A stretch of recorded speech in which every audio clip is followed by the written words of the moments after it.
you all so much for joining us today for Unlocking Funding Opportunities, a guide to fiscal sponsorship for filmmakers, part of the Tennessee Film and Entertainment webinar series hosted by the Arts and Business Council of Greater Nashville and supported by the Tennessee Entertainment Commission. For anyone on the call today who would like to use closed captioning, you can activate the live transcript feature through the Zoom menu. Look for the closed caption logo or the word show captions to activate live transcription. Also want to remind everyone that this session is being recorded, and we will share a link to that recording via email once the video has been processed. My name is Jonathan Harwell-Dye, and I'm the Director of Programs for the Arts and Business Council of Greater Nashville. We are an independent 501c3 nonprofit that leverages and unites the unique resources of the arts and business communities to create a thriving, sustainable creative culture in Nashville. We do this by providing education, resources, and opportunities to the creative community while connecting the business community to the arts to foster workplace creativity and innovation. When you become a member of the Arts and Business Council, you join artists, art lovers, creative organizations, and leading Nashville area businesses in cultivating our creative community. ABC's flagship program is the Volunteer Lawyers and Professionals for the Arts, or VLPA for short, which is a referral service providing pro bono legal assistance to income qualified artists, arts organizations, and creative businesses in Tennessee. VLPA hosts monthly virtual Black-owned small business and nonprofit legal clinics with our partners at the Bradley Law Firm. Tennessee small businesses that are at least 51% Black-owned with less than $1 million in annual revenue and 10 or fewer employees are eligible. We also host a robust calendar of monthly education seminars and webinars on important legal and business topics for creatives, as well as continuing legal education courses for attorneys on topics related to the business of art. For example, Copyright Essentials for Artists, Musicians, and Creatives explores the wide array of resources provided by the Copyright Claims Board, also known as the CCB, and the Copyright Office regarding the foundational and fundamental aspects of copyright law. You can learn how the CCB and the Copyright Office offer tools and services, including an online searchable copyright record database and educational videos and materials on their website. Each year, the Arts and Business Council's Periscope Artist Entrepreneur Training Program culminates with the Periscope Pitch and Artist Entrepreneur Showcase. On September 4th at OzArts Nashville, Periscope artists will showcase their work, unveil their creative business plans to the public, and share how the community can support their entrepreneurial endeavors. An all-star panel of judges will provide insights along the way, and attendees who will participate in live voting to help determine which artists walk away with cash prizes to invest in their creative businesses.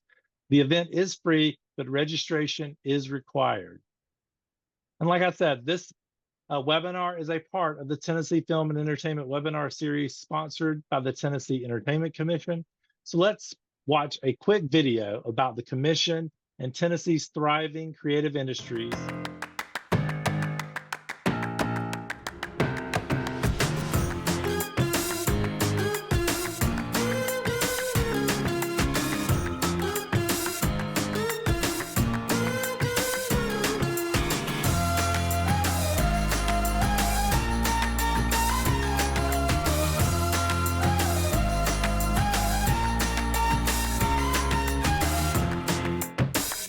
The entertainment industry in Tennessee is a huge economic driver, and we thank the Tennessee Entertainment Commission for supporting this webinar series and all of Tennessee's creative industries. And now I'm pleased to introduce our panelists. I want to start by introducing Trey McClarnon, who is here joining us. Trey is a writer, producer, and filmmaker, as well as a seasoned litigation attorney. He co-founded Best Part Productions in Nashville and has co-written and produced several films, including the upcoming feature horror film, The Other People. Trey is deeply committed to the film community in Nashville, serving on the Nashville Music, Film, and Entertainment Commission, and as an artist liaison for the Arts and Business Council's Program Committee. Trey, welcome. We are thankful for you being here today. Hi, everyone. Happy to be here. Also want to introduce Angela Green, who is the Executive Director of On Location Memphis and an attorney specializing in entertainment law. Under her leadership, On Location Memphis launched the Memphis Music Bank and the Auteur Club, supporting artists in film and music. She's represented notable artists and served as a panelist in various industry events and functions. She holds a degree from both Purdue University and a Juris Doctorate from Indiana University School of Law. Angela, thank you so much for being here today. Thank you for having me, Jonathan. Thank you. What I'm going to do is first welcome Angela to talk about On Location Memphis and to share a little bit about your fiscal sponsorship program and what you offer to filmmakers and in regard to that tool. So Angela, if you would like to share your screen, I'd be happy to turn it over to you for a short presentation. All right, I appreciate that. Thank you. Again, my name is Angela Green. I'm Executive Director of On Location Memphis. We are located in Memphis, Tennessee. And On Location is a 501c3 nonprofit organization, arts organization. We started in '97, primarily as a film festival, but we have evolved. When I took it over in 2014, we started to change the mission and vision of the organization, recognizing that there was another need of the arts, film and music community members' needs. And so right now, our mission is we teach entertainment business through real life application.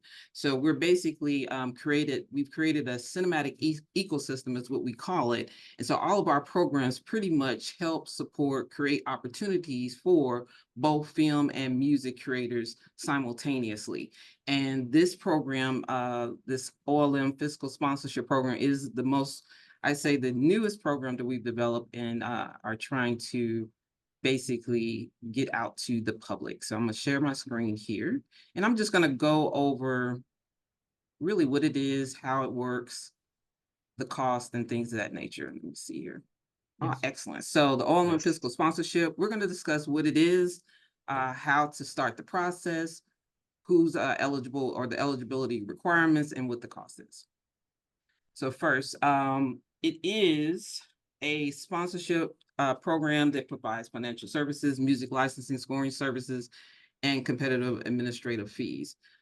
We are based on the fiscal sponsorship model C, pre-approved grant relationship. So essentially, we are creating a tool in which we're able to extend our 501c3 status to your for-profit film project for you to use to raise money from individuals or organizations that primarily only give to 501c3 organizations. Fiscally sponsored projects do remain the property of the applicant, so we do not take any type of ownership interest in the project. All we do is we manage and we ensure that the funds that are being donated on your behalf are actually used for film production expenses.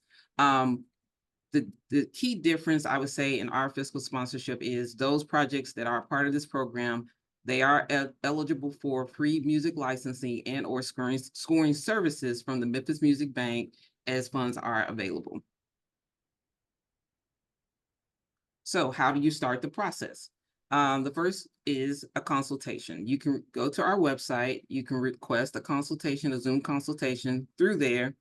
And some of the information we may ask, other than the contact name and information for the person who's submitting or requesting, is the project title, which stage you are in the project process. We do want you to be in post-production or at the distribution phase, brief description of the project, the filmmaker's experience level, the budget that you're seeking to go after,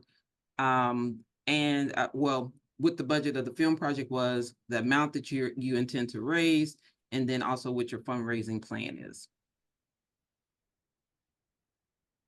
Now, who is eligible for this program? So current tour club members, membership is not required for a consultation, but you have to be a member of the club to submit an application.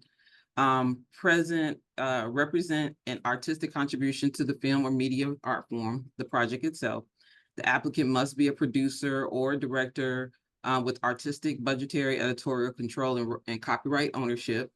You must be in post-production, must be seeking funding from individuals, foundations, government, or corporate sources, and that only give to nonprofits with IRS tax-exempt status.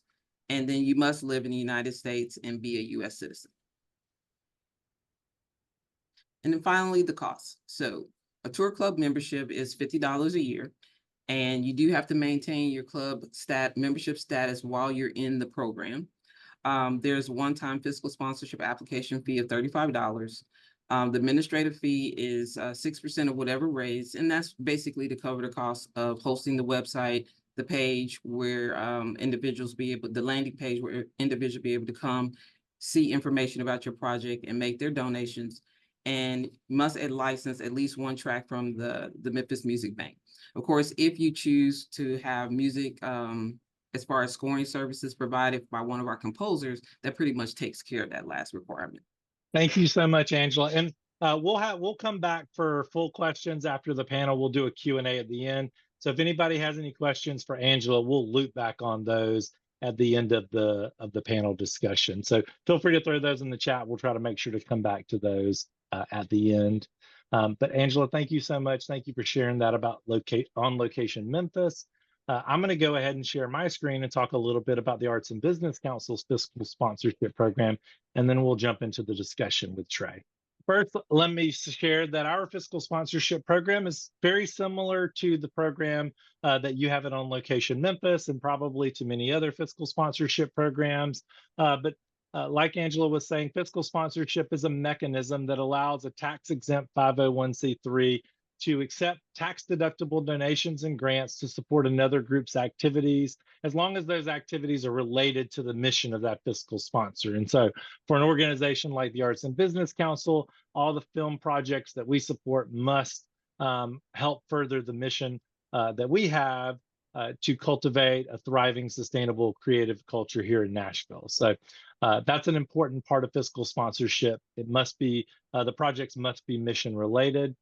We do also use a Model C or a pre-approved grant relationship fiscal sponsorship, the same as On Location Memphis. This is the most common of about 6 different models of fiscal sponsorship that you will find, especially in the arts world and film, in visual arts, performing arts. Usually a Model C is the most common fiscal sponsorship model you'll see out there.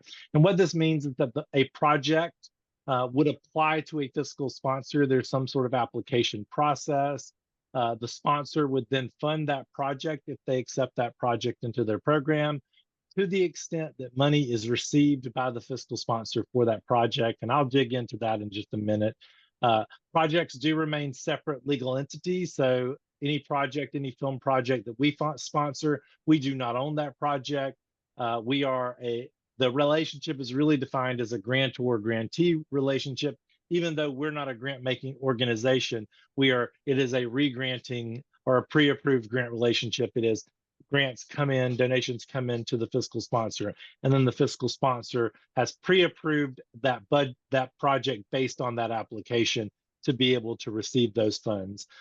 Charitable donations belong to the fiscal sponsor. That means that when donations come in, until they have been released and paid out to the project, those donations are owned by the fiscal sponsor. That is an important part of the Model C relationship, is that the fiscal sponsor must own those donations. The fiscal sponsor also assumes some liability to third parties, but only in terms of the payment to the grantee. So the fiscal sponsor agrees to pay out to the grantee based on the terms of the fiscal sponsorship agreement, and then to abide by any terms set by any granting or funding agency that might donate to the fiscal sponsor for that project. The project itself maintains ownership, and the payments to the sponsor are on the sponsor's 990. So payments are shown on the fiscal sponsor, which would be, in the cases of what we're talking about today, On Location Memphis or ABC Nashville, payments would be shown on our 990s for any projects that we are sponsoring. And it does allow projects to raise tax-deductible support from donors, private foundations, public funders. And what that looks like, and the way I like to look at this, is kind of in a graph format. But you can see this is what a Model C pre-approved grant relationship looks like. At the top left, you will see funding sources: private foundations, government agencies, individual donors, corporate donors that are giving money. And for private foundations or government agencies, the funds that they would be contributing are required to go to a 501c3 organization, so a nonprofit organization. And so you can see here there's a line between the funding sources and the projects because there is a barrier to that funding for organizations and projects that do not have 501c3 status. And so they are not able to directly receive those funds, but funding sources can distribute those funds to a fiscal sponsor. And then if the fiscal sponsor and that project have a written agreement in place, then the project can be funded through the fiscal sponsor. Projects have to apply for fiscal sponsorship. So that is an important part of the program as well. There is an application, a formal application process. We require projects to submit reports on a regular basis. That is a very foundational type of requirement for a Model C fiscal sponsorship, so that we are documenting the activities, ensuring that what is supposed to be taking place is actually taking place. And then projects are able to request reimbursement. So they submit invoices and receipts and evidence of the funds having been spent, and then are able to be reimbursed to the fiscal sponsor. So really, fiscal sponsorship is about removing that barrier to entry for film and documentary projects, especially in our case, film and documentary projects that would not otherwise be able to access private foundation funding, government funding, donors, corporate donors that are looking to give specifically to a 501c3 and to get that tax deductible donation or a tax deductibility for their donation. And so the Arts and Business Council, we have two project categories that we fiscally sponsor. The first is arts projects and organizations, and the second is independent films and documentaries. And so that's what I'm going to talk specifically about today. Our arts projects and organizations have slightly different requirements, but eligibility for independent film and documentary projects, those projects first and foremost must fall within the scope of the Arts and Business Council's mission. They must be made primarily in the state of Tennessee, with at least 51% of production occurring in the state. And that is an internal Arts and Business Council rule. And then they must be independent or documentary media projects. And that can include short and feature films, television, docuseries, web series, podcast, and experimental and immersive media. To apply, the way that that process begins with an initial meeting. We invite anyone who is interested in exploring fiscal sponsorship through the Arts and Business Council to schedule an initial meeting with ABC staff. You can contact me directly through my email here or through the website. We schedule that call to talk about your project, talk about fiscal sponsorship, and to make sure that it feels like a right fit, that you have all the information you need to apply and to be successful in that application. And then after that initial call, we invite you to complete and submit an online application and a budget, and then to pay the application fee, which is $50 for members of the Arts and Business Council and $100 for non-members. But a membership is included for those non-members, so they do become members with that $100 fee. Applications are reviewed on a bi-monthly basis, initially by ABC staff, and then by a designated committee of our board. And we have a cap of 25 projects. So we do not accept more than 25 projects at a time. Right now, we have 15 projects that are fiscally sponsored by the Arts and Business Council. Once we reach that 25 project limit, we would not be able to accept new projects unless we raise that limit, or if we had projects that rolled out of fiscal sponsorship and allowed for new projects to enter. And then the criteria that we are looking at for applications to decide if a project is a good fit for our fiscal sponsorship program really boils down to 7 criteria, not 17. But mission alignment, project sustainability, readiness for implementation, a fundraising plan and budget, the project is professional and well organized, there is a perceived need for the project, and the project adds to the diversity of project genres across all of our fiscally sponsored projects. So we look at what we are currently sponsoring, what those projects look like, and consider new projects based on sort of the portfolio that we have in place. And so all of those are different criteria. We walk through and talk about all of those different criteria on the call, ask questions, answer questions, that sort of thing. So that initial call to talk about fiscal sponsorship, to talk about your project, is really essential in the process to make sure that you're ready to have a successful submission, a successful application. Some examples of projects that are currently in our fiscal sponsorship program. Like I said, there are currently 15 projects. A couple of them are film projects. One that's not listed here is the Other People, and that is Trey McClarnon's project, who is on our panel today, and we'll get to talk a little bit about the Other People. That film project was fiscally sponsored by us. They've just rolled out a fiscal sponsorship, are very close to wrapping up post-production and sound. And so we'll talk a little bit about that as well. We also have Southern Oasis Film Fest. Who Speaks for Earth is a music film project. And we've also had other film projects that have gone through our fiscal sponsorship program over the past few years as well. Some of those past projects, these are also listed on our website as well, so you can find them there. But I just wanted to kind of throw this out. Over the years, we've had a lot of different projects come through our fiscal sponsorship program. Some of those are film and television projects, media projects. Some of those are arts projects that have turned into 501c3s or gone on to do other things. So we've played a big role in that. And then finally, questions, we'll save those till the end. But I just want to give everyone an overview of our fiscal sponsorship program alongside the fiscal sponsorship program at On Location Memphis, so that you could get a sense of the different types of fiscal sponsorship as well as the difference across them. And with that, we'll open it up to our panel discussion. Trey, you haven't had a chance to talk too much, so I guess I will start with you, since you are both an attorney and filmmaker, and you've had a film fiscally sponsored by the Arts and Business Council. Could you just kick off this? You actually came to us a couple of years ago. You've been an advocate for fiscal sponsorship for a while. So can you just kind of talk to us about where and how you see fiscal sponsorship as a tool and as a benefit to independent filmmakers in Tennessee? Yeah, absolutely. I appreciate the introduction, and thank you both for the presentations and for the opportunity to talk about this. This is a program that I believe very strongly in, and I think it's an incredibly powerful tool for fundraising for filmmakers, particularly independent filmmakers.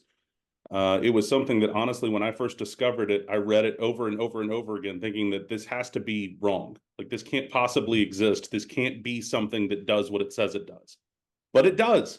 Also, having spent a lot of time dealing with the legal matters and also talking with filmmakers, I'd like to take a small opportunity to just try to translate a little bit some of the things that are there to help provide possibly some clarity if there's anyone who may be confused about what we're talking about. Fiscal sponsorship is an amazing, incredibly powerful program with a terrible name. I mean, just an awful name that does not help provide much clarity as to what it does. But essentially, there was a lot of talk about grants and re-granting, but when you get a grant gives you money, and that's pre-assigned money that's funded by whatever organization it is that's giving you that grant. When you are fiscally sponsored by an organization, essentially what you get is a bucket, and then permission to fill that bucket on that organization's behalf using their tax status from other sources. So that's in short what you're doing. They give you a vessel to put money into and then to take money out of in order to try to proceed with your project. The reason that this is particularly exciting for independent filmmakers is that raising money is hard, and raising money for the arts and for independent film is hard, particularly when you exist in a place like Tennessee, where the film industry is not something that a lot of the people that you're talking to understand. They haven't engaged with it before. So your job as the producer or filmmaker that's going out is to educate the people that you're talking to about the business that you're trying to raise money for. And when you're trying to do that in an investment way, you have a large barrier sometimes in that communication because you're starting from nothing. But when you're starting to talk to people about donating to the arts, a lot of the times the type of people you're talking to, that's an activity they've engaged in before. And that's something that fiscal sponsorship opens up the possibility of doing. And it becomes a different talking point that you can have when you're talking to people about supporting the projects that you're doing. I'm trying not to just roll on for, long here. That's okay. Well, I do want to ask you one follow-up, and then I'm going to ask a question of Angela, but one of the things that we talked about specifically was equity investment versus fiscal sponsorship and the donors that give to fiscal sponsorship. So could you talk a little bit about the restrictions around equity investors versus donors? Yeah, absolutely. That when you're going out to fundraise, it's important to have as many different tools in your tool belt as you can have, because you don't know who you're going to encounter or what their interests are going to be. You're going to talk to some people, they may be interested in investment. You're going to talk to other people and they don't care anything about investment, but would like to support, or maybe they don't meet the minimum threshold for your minimum investment possibilities. Through fiscal sponsorship, you can offer an alternative way for those people to participate or support your project. It's important from a legal standpoint that if you can be a project that has investors and fiscal sponsored donors, but you can't have those people be the same people. Your investors are your investors, your donors are your donors, and those can't overlap. So you can't do things like, I'm going to offer you, it's not a Kickstarter. You can't be like, I'm going to give you a percentage in exchange for these donations. Don't do that. That's a bad idea. It's a bad idea for everyone involved. But it basically opens up. Like, if you're having a conversation with someone about investment and they're not interested in investment, you don't have to stop the conversation. You can say, well, would you be possibly interested in supporting in this alternate way? Because I'm a fiscally sponsored project by On Location Memphis or Arts and Business Council of Nashville. And you would have the possibility of supporting not only my project, but also these incredible arts organizations that do this kind of work in the community. Is that something that might be interesting to you, as opposed to an equity investment in the project? And with some people, that becomes an enticing approach, because they don't care whether your budget's too small for them to care about the possible returns, or it's too risky of a proposition for them to look at it from a business standpoint, but it's a tax deductible write-off. That's something that they may be interested in participating in. And that's where I think the real power of leveraging fiscal sponsorship comes in, despite also being able to open you up to talking to people for grants or for different types of programs where you would have to be a 501c3 to qualify for them. You can then also now apply for those types of opportunities as well. Thanks, Trey. That's a great overview of fiscal sponsorship, and I think that equity, the donor equity thing, is one of the most specific restrictions, especially that filmmakers have to deal with on our project side with arts projects and organizations, things like that are not film based. They don't necessarily have to deal with that because they don't often have equity investors. But on the film side, it's very common to see that. So it's much more of an issue when you're working with filmmakers and you want to be very careful not to make a mistake in that area. But Angela, I'll come back to you now. Thank you so much, by the way, for that presentation. What I love about the fiscal sponsorship program and the way you described it is you can see the differences between it, the fundamentals of it are the same. You're using a Model C, we're using a Model C, but you have a unique organization with resources that you are augmenting that with. We have an organization, we are augmenting ours with other resources, and I'll talk a little bit about that.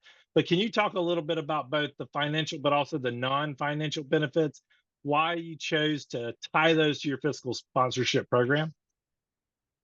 Sure. Essentially, again, it was a way to create another program that specifically helps film and music creators simultaneously. Just like each of the Memphis Music Bank, which was our first program, it's a music licensing site for film and media. So we're working with artists, helping them learn how to legally get their music prepared for licensing, but then also offering filmmakers a very economical way to license music to get an original score within their budget. So that's that. A tour club, which is essentially the hub in which a lot of our programming is connected to. That's an online website. We have a lot of resource videos in that club. We have a lot of, we do monthly live streams with industry professionals. We do focus on digital distribution. So we talk to a lot of digital distributors and get information about their, how their programs work and how filmmakers can make money.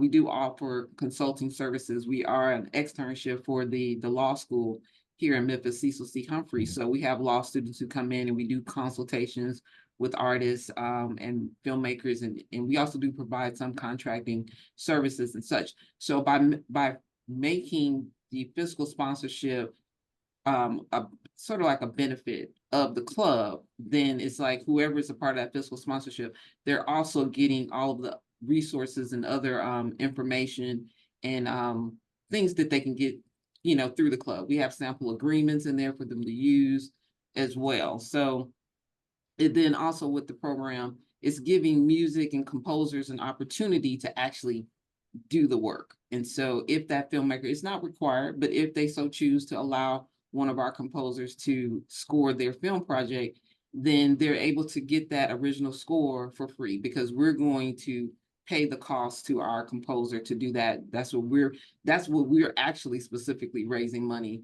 to be able to do that. And if those funds are available at that time when that project comes in, then they'll have an opportunity to partake in that. Wonderful. That's incredible. Uh, Let me ask you this. I know the fiscal sponsorship program is new for On Location Memphis. Could you talk a little bit about, you know, how it came about, how long you've had it? Have you had any sort of success stories or any lessons learned so far?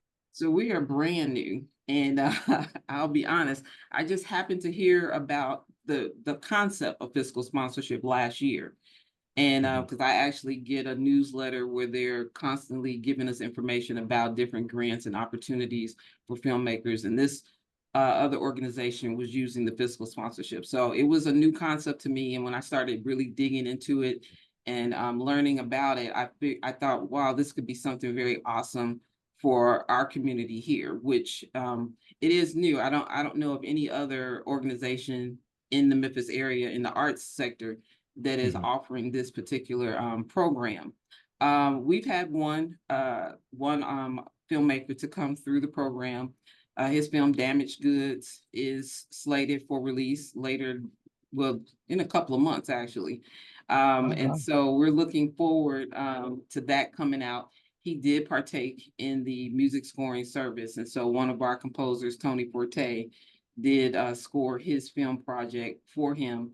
And so it's a learning tool too, because I think our filmmaker, we're going to have to educate them on how to use it. And that has been something that I've kind of grappled with on how to communicate to them. This is how you use this program for your benefit because they are interested. If they see sponsorship, then they're expecting you to give the dollars or you to do the work to get the dollars. And Mhm. because we do the work to get the dollars for the composers, it may blur the lines a little bit. But this has kind of been, you know, helpful for me as well, just to kind of learn what, I guess, the talking points that filmmakers are using when they're Mhm. talking about this bucket that is available to them and for them to present to other individuals who may give to their film projects. But yeah, Damaged Goods is our first project. And like I said, we really hadn't rolled it out seriously, you know, just kind of been word of mouth talking to people.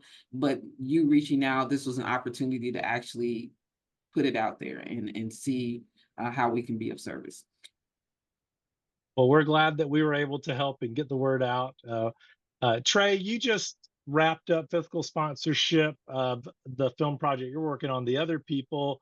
Can you talk a little bit about that project, where you're at, and also what it was like to fundraise for that project through fiscal sponsorship? Sure. Yeah. I mean, this is a feature-length horror film that was shot here in Nashville. We are finishing post-production right now. Everything is done with the exception of the last bit of color. And with this, the fiscal sponsorship program for ABC did not exist when I started fundraising. And through my work with you, Jonathan, and with ABC, we were able to get that going. So I was on the tail end of my fundraising at the time that I came on for fiscal sponsorship. So it was a little bit different than what I would have normally done or would suggest doing for filmmakers going forward. But I did have some finishing funds that I needed to raise and was able to come on and go through that. And I was able to then gave me the opportunity to circle back to people that I'd had conversations with throughout the fundraising process that had wanted to support but couldn't for various reasons. And it gave me a reason to then reach back out and give them an easy opportunity to do it. And also just to talk to people logistically about how that works is that ABC at least provides a landing page on their website for your project. And then that operates where people can go and click on your project, and you can give them a direct link, and then they just fill out a form and can donate there on the website. And then you get monthly statements from ABC as you go forward from there with the information about what donations have been received. And so that was very easy to handle and very easy to deal with. I know that there's been a lot of information thrown out during this, but the process of actually doing it is not complicated. A lot of the legal requirements that are there, you want to make sure that you're on the right track, but the organization helps you do that and helps you make sure that your talking points are appropriate when you're going out to fundraise with people. And then you can direct them to the website where they can click one click, and it's easy for them to make the donations. If you do any other kind of fundraising, either through physical checks or events or whatever other things you're doing, that's also possible. And then you can just direct those funds to the Arts and Business Council, and then those will be added to the fiscal sponsorship fund that's there for your project. Mm-hmm. Thanks, Trey. And just to give a little context on this, and I know, Angela, you talked about there's a 6% fee to cover administrative costs, and then you ask them to license at least one song from the Memphis Music Bank.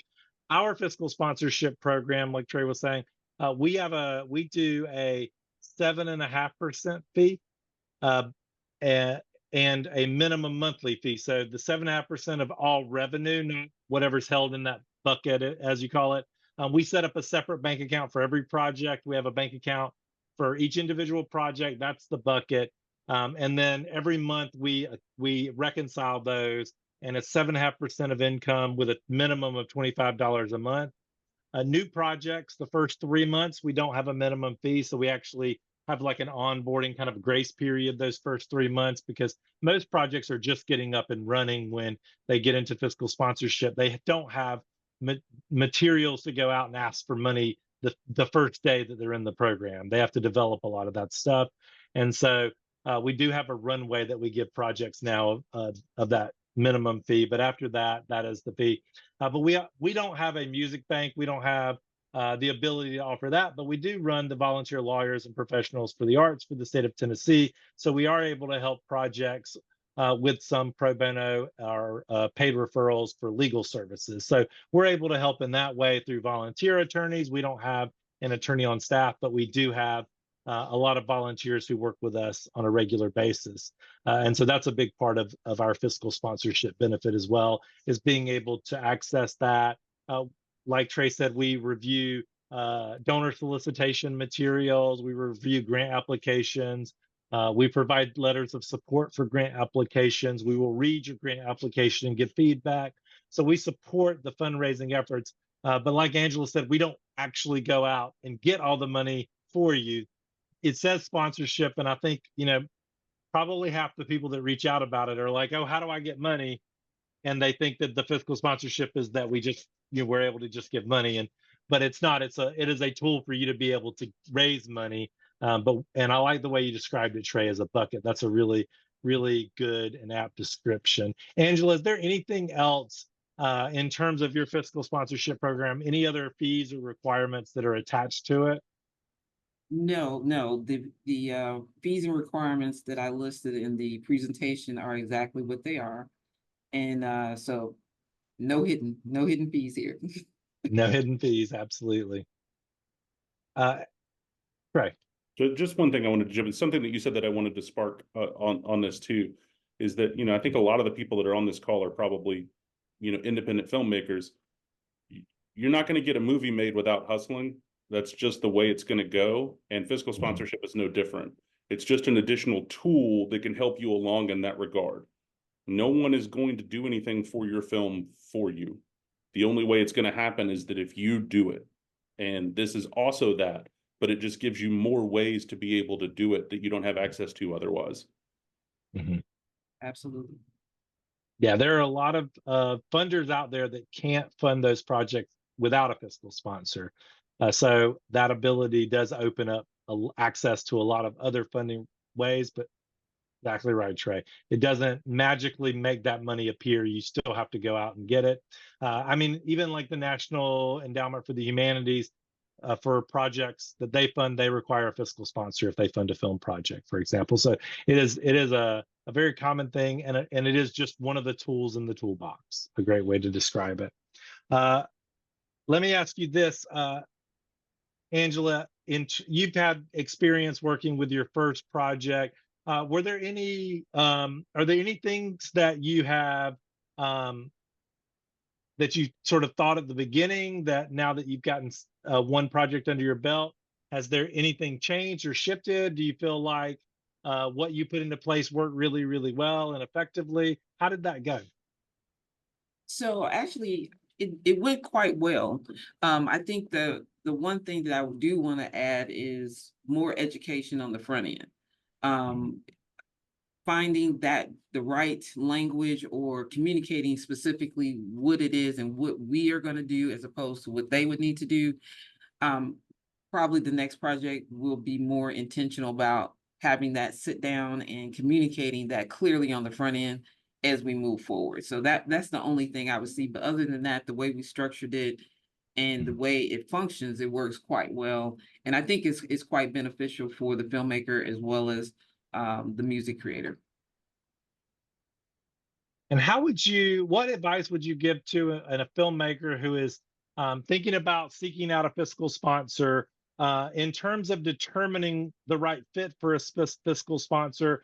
And I'll ask this question to you, Angela, but then Trey, you can also answer it from the filmmaker perspective. But how would you advise someone who's looking to find a fiscal sponsor to figure out sort of what might be the right fit for them?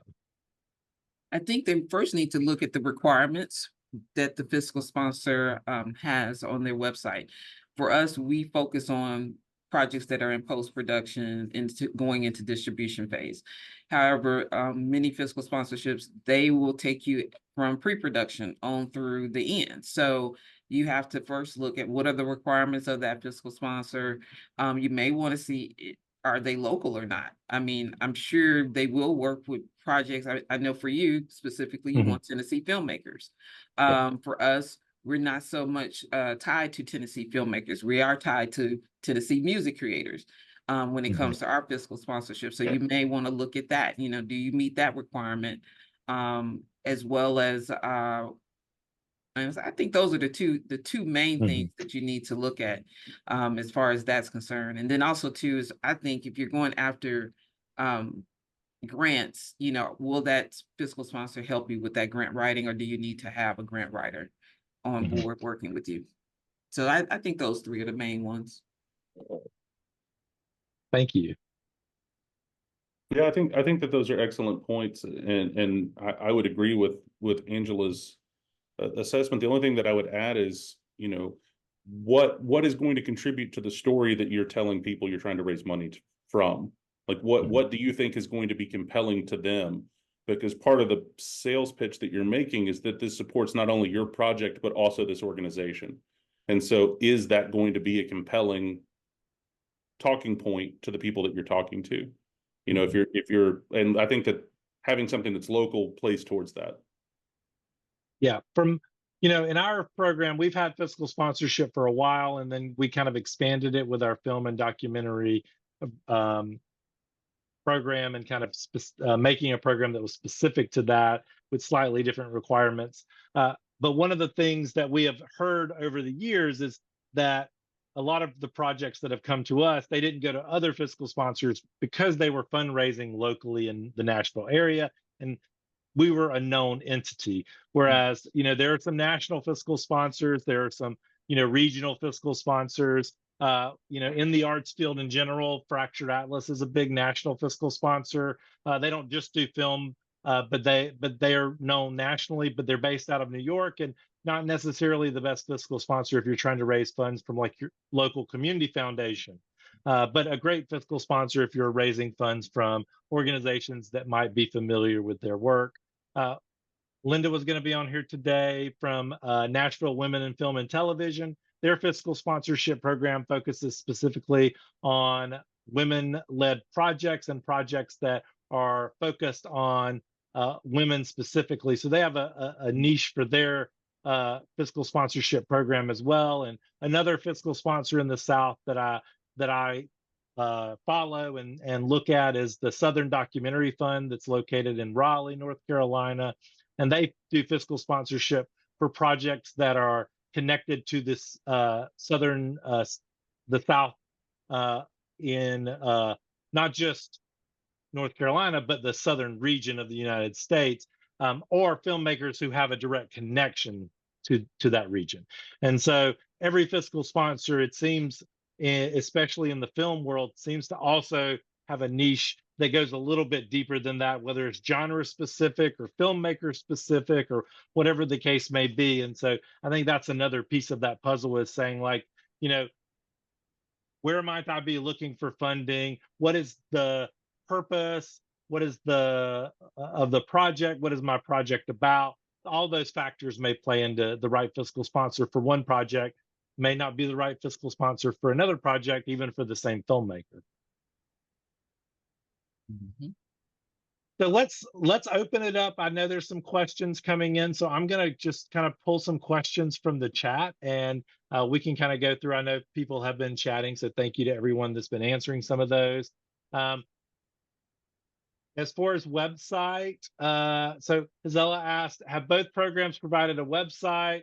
Are you listed in the Tennessee Production Directory? I know that we are listed in the Tennessee Production Directory.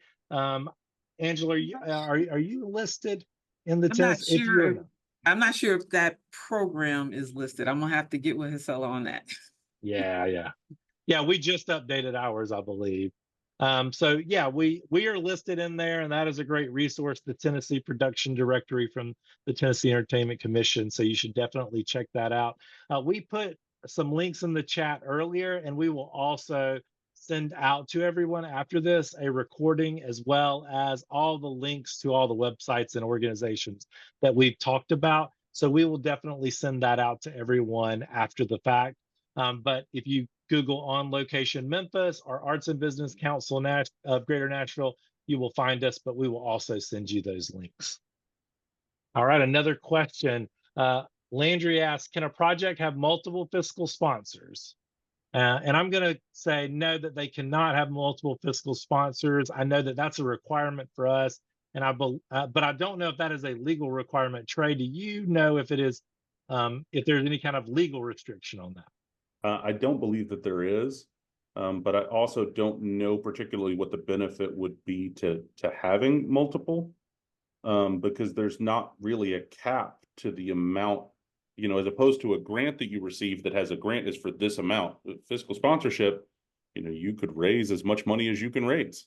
And so I don't know that there would necessarily be a benefit to having multiples, or paying the fees, honestly, for having multiples, and the accounting headaches that you would create for yourself by having multiples. While I don't think there's a legal restriction, I think practically, I don't know that it makes sense. I would agree with Trey on that point. Yeah. We won't do fiscal sponsorship if a project has another fiscal sponsor. And when someone leaves fiscal sponsorship, they either have to draw down the funds with allowable requests, or those funds have to go to another 501c3. So if a project leaves fiscal sponsorship with us, they have to find a new fiscal sponsor if the funds have not been spent with an allowable expense and they don't have 501c3 status. We only release those funds to a new fiscal sponsor too. So that's another part of that. But we don't allow, if someone has a fiscal sponsor, they would have to end that relationship to be fiscally sponsored by us. But I imagine that varies across other fiscal sponsors. But I can't imagine that many would do that, because it would probably be confusing as well. I see another question from Julie for Trey. Did you have any crowdfunding experience prior to ABC as your fiscal sponsor, or crowdfunding for your project? How does fiscal sponsorship impact that? So I did not do any crowdfunding for this project. I have done crowdfunding in the past. I don't love it, honestly. And I know that that's been a go-to, but I feel like that the crowdfunding moment has kind of happened and maybe passed in some ways. But so no, I did not do any for this project. As far as how fiscal sponsorship would impact that, they'd be separate. I mean, it's, you know, crowdfunding is taking donations in exchange for whatever rewards or offerings that you have made to people, and then paying similarly a percentage to whatever organization that you have done the crowdfunding through, as opposed to fiscal sponsorship, which is you're taking donations in exchange for tax deduction, as opposed to posters or whatever rewards you've done, which I think is a much more valuable offering to people, as opposed to, you know, whatever the reward levels are. But as far as a practical interface, people that are donating to fiscal sponsorship, especially if they're giving in small increments, if they're given $50 or $100 or $500 or whatever, they may approach it similar to crowdfunding from their end, from the user end. But from the back end of it, you know, the benefits that they receive are very different. I hope that answers the question. Thanks, Trey. Angela, do you have any restrictions around crowdfunding related to projects that are fiscally sponsored? No, I mean, if they're working a crowdfunding campaign simultaneously while using the fiscal sponsorship, model, we don't restrict against that. Okay. Yeah, and so that would be a difference in our programs too, because we do restrict against that. They can accept, for example, with a project, you can accept equity investment, but doing crowdfunding where people are just donating the money and they don't have a return, we don't allow that while a project is fiscally sponsored.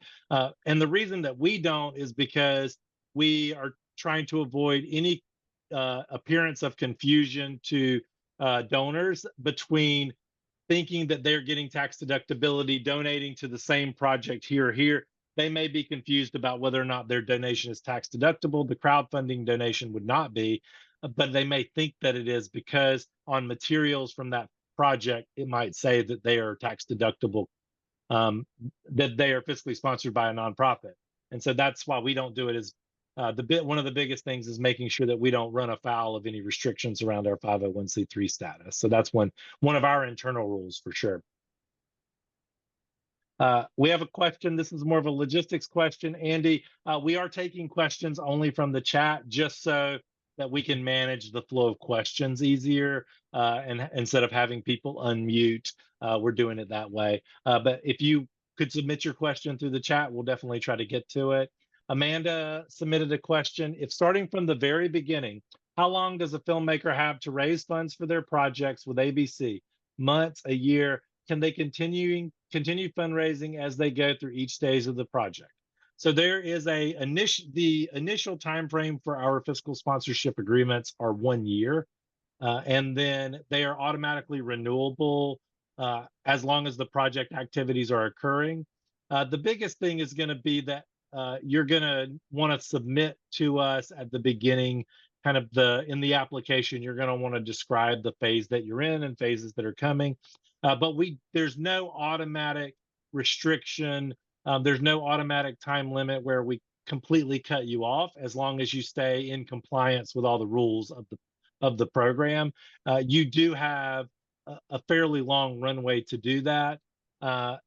So you can continue, and we are not as far as stages, pre-production all the way through post-production, you can't apply pre-production all the way through post-production through us. Angela, what's that look like in terms of, I know yours is different, so could you talk a little bit in terms of sort of the timeline and timeframes that y'all work with?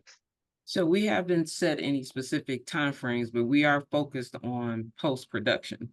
So we're looking at how much time you need to go ahead and finish up the project, what your overall budget is, and how much you're looking to raise or need to finish the project and then go into distribution. Because we're very much interested in projects being completed and in a position to go out for distribution. Awesome. Thank you, Angela. All right, Andy has submitted a question. Can you do matchmaking of a project with donors? In other words, can you pitch project, but I would like you to recommend to whom to do. Oh, okay. I could pitch the project, but would like you to recommend to whom to do it and even arrange meetings for the pitch. No, we don't do that. We're a nonprofit organization, and all of our fundraising resources are going towards fundraising to keep our doors open. So it's really hard for us to go and say, like, here's a list of donors that you should go to. What we do instead, those is you come to us and say, here are donors that we would like to apply to. Um, are there any concerns from us? So we can let you know, like, okay, here, you can apply for this. We're not qualified for that. But generally speaking, we can't do that sort of research for you. And I wish that I could just suggest donors, because it mean I was one really great fundraiser, but it's just, that's the challenge of all of this, right? Like at the end of the day, raising funds, whether you're doing it through fiscal sponsorship, through equity investment, through crowdfunding, it's just a hustle and a grind, and you've got to tap into your networks and the networks of your colleagues, friends, and families. And so we don't have there's no magic, silver bullet kind of solution to getting those donors. We can help though and give feedback on grant applications, donor solicitation materials. We do provide our expertise and our knowledge in terms of helping you be prepared for those sorts of things, but we can't match make. That's one of the hardest things to do, really. I would add they may want to look into filmdaily.tv. This is just an online site that I actually found, but this was the site that sent me the information about the fiscal sponsorship program where I learned about it. But they usually comprise a list of all the different nonprofit organizations and foundations that give to film projects. And you can go to their website and maybe get on their email and I think they send it out monthly or whatever, a list of grants that are available for film projects. That's awesome. Another thing that I'd like to note on that too is only because there was the language specifically included in there about pitch, is that I feel like when there's discussions about fundraising for independent film, there's always the discussion about I'm going to have my pitch packet and I'm going to go and I'm going to do these pitches. And in my experience, that doesn't happen. That's just not a thing that's occurring, and it's not a thing that the people that you're talking to about opportunities, whether it's investment or donors, are even interested in having. It's mostly conversations. You're going to be calling people, you're going to be setting coffees, you're going to be talking to people. But as far as like standing in front of a room and doing a pitch presentation like you do when you're doing entrepreneurial training or things like that, that's not a thing that I have really experienced at all in fundraising for film. I know that this has been a lot of like formal talk and it's been a lot of legal talk and everything else, but we're filmmakers. We're the artists. We're supposed to go and, talk to people and have fun and whatever, show them how these are cool projects. And that any kind of formal pitch presentation, I find it's important to have materials so that if they ask for something, you have something to give them that they will promptly not look at and just want to talk to you anyway. And that I feel like there's always so much discussion about pitching, and I don't think that that's an approach that's really realistic to what fundraising is actually like. And I think that you're much better off looking at what your conversion rate is on getting meetings. How many people are you contacting? And then how many people are you converting from that into a meeting? And then how many people from meetings are you converting into either an investment or a donation in your project? And thinking about things in those terms will get you much farther in what you need to be doing, or how many calls you need to be making, or how many people you need to be approaching to hit your funding goals. Thanks, Trey.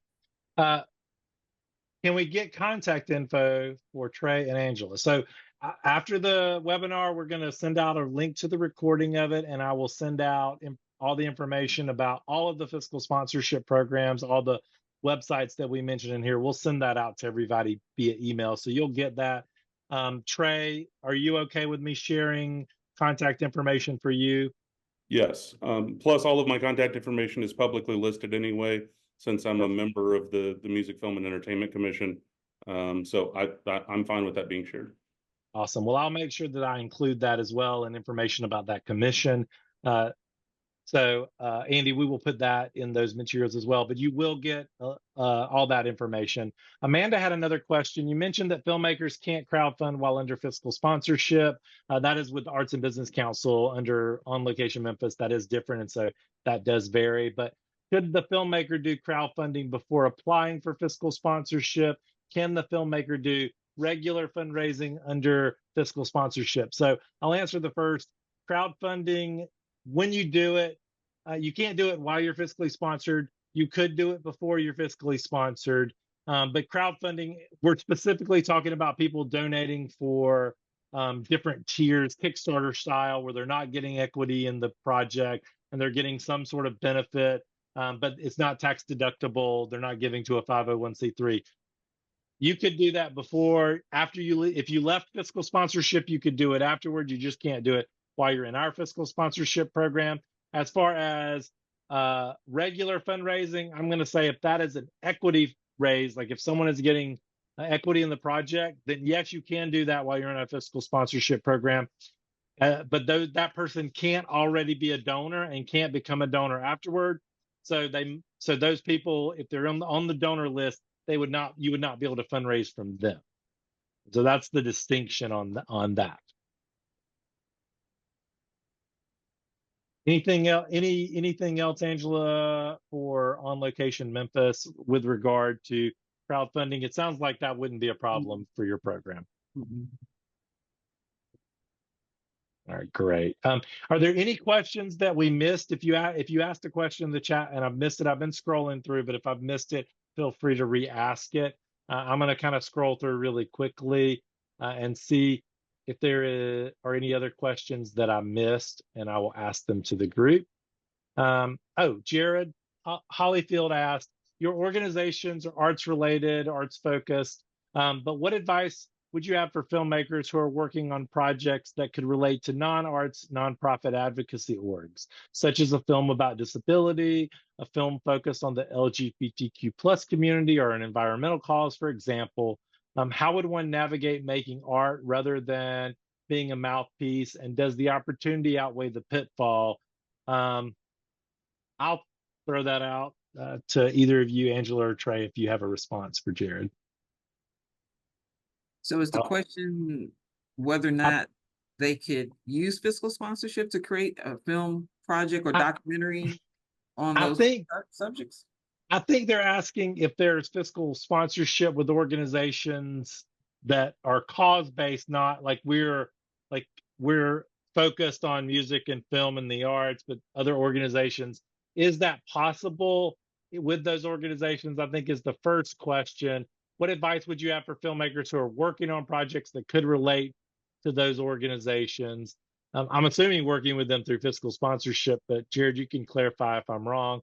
And then how would one navigate making art rather than being a mouthpiece? Or is that an opportunity for disaster? I think is the way he's kind of asking that. Any advice for Jared on that regard? In that regard, Trey? Go ahead, Trey. Yeah, from a starting standpoint, if you are making something that is particularly mission oriented in some way, then there are likely nonprofit organizations of some kind that align with that mission somewhere. Those organizations likely don't have fiscal sponsorship programs, but they may be willing to support or sponsor your project if they had a mechanism to do so. So fiscal sponsorship creates that mechanism. It essentially creates the bucket for those organizations to support your project where you might otherwise not have access to it. And I think that doing time researching what types of organizations would align with the mission of your project can open up a lot of opportunities. I don't particularly do a lot of that kind of work, but I have had one opportunity from a project that my company did where we were doing a story about a stroke survivor, particularly someone who was living with aphasia. And we ended up partnering with the National Aphasia Association, and they provided some financial support, but then they also mostly provided marketing support. They were talking to their members about this film, and that became something that was really helpful as far as getting the film out there and spreading that to their audience. So I think there are a lot of opportunities there, but mostly I think fiscal sponsorship is a great tool to help you when that happens. I agree. I don't Yeah. think I have much to add to that now that I kind of understand what the question is. Mhm. Because I know that if it's a film project, regardless of the content, arts organization that work with filmmakers could theoretically agree to be a fiscal sponsor for that project. But if you find an organization that's not arts related, but it's related to the content, they very well may want to be a sponsor, may even want to just hire you to create the project, and they fund the whole project because they want it to be a part of their arsenal or their tool of promoting or sending that message further out by the means of film. So it's definitely, I Mhm. think it's definitely a good idea as well. Thank you both. All right. Do we have any other questions?